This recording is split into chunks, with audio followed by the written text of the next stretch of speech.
इब्राहीम अलैहिस्सलाम के पैदा होने से पहले उस दौर के बादशाह नमरूद को कुछ नजूमियों ने बताया कि हमारे इल्म के मुताबिक तुम्हारे इस मुल्क में एक बच्चा पैदा होने वाला है जो बड़ा होकर हमारे दीन को खराब करेगा और लोगों को हमारे बुतों की इबादत से रोकेगा।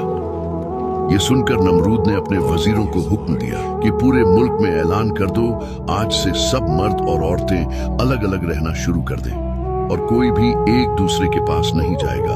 अगर किसी का भी कोई बच्चा पैदा हुआ तो उसे कत्ल कर दिया जाएगा।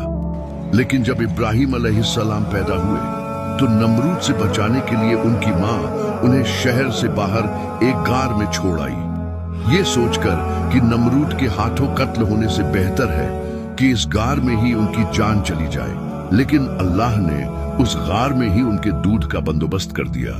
वो अपना अंगूठा चूसते और उनका पेट भर जाता। जब कुछ दिन बाद उनकी माँ देखने के लिए आई तो वो हैरान रह गई। इब्राहीम अलैहिस्सलाम गार में जिंदा थे।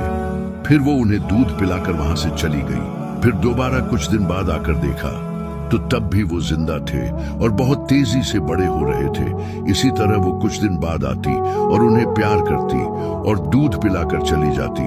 इस तरह 13 या 14 साल गुजर गए और इब्राहीम अलैहिस्सलाम उसी गार के आसपास बड़े होते रहे। एक रात इब्राहीम अलैहिस्सलाम ने आसमान में चांद को चमकता हुआ देखा और कहा, शायद ये ही खुदा है। थोड़ी देर बाद जब चांद छिप गया तो उन्होंने कहा कि ये खुदा नहीं हो सकता, क्योंकि खुदा खत्म होने वाला नहीं है। फिर सुबह हुई तो उन्होंने सूरज को देखकर कहा, शायद ये ही खुदा है। लेकिन जब शाम को सूरज गरूब हुआ तो उन्होंने कहा कि ये भी खुदा नहीं हो सकता, क्योंकि मेरा खुदा हमेशा रहने वाला है, खत्म होने वाला नहीं।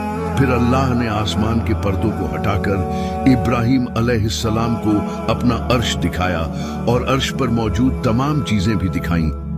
कुछ वक्त गुजरा और जब शहर में नमरूद की सख्ती कम हुई तो इब्राहीम अलैहिस्सलाम की माँ उन्हें शहर वापस ले गई। इस तरह उनकी जान बच गई और उन्हें नबूवत अता हुई। इब्राहीम अलैहिस्सलाम बुतों को पसंद नहीं करते थे। वो लोगों को अल्लाह का पैगाम देते और बुतों की इबादत करने से रोकते थे, लेकिन वो लोग उनकी बात नहीं मानते थे। एक दिन हजरत इब्राहीम घर से निकले और शहर में घूमने लगे ताकि खुदा की मखलूक को देखें। चलते चलते वो एक जंगल में पहुंचे जहां उन्होंने एक आदमी को इबादत करते हुए देखा। उसकी आवाज बहुत खूबसूरत थी। इब्राहीम अलैहिस्सलाम उसके करीब खड़े होकर हैरानी से उसे देखने लगे। फिर वो बैठ गए और इंतजार करने लगे ताकि वो इबादत से फारिग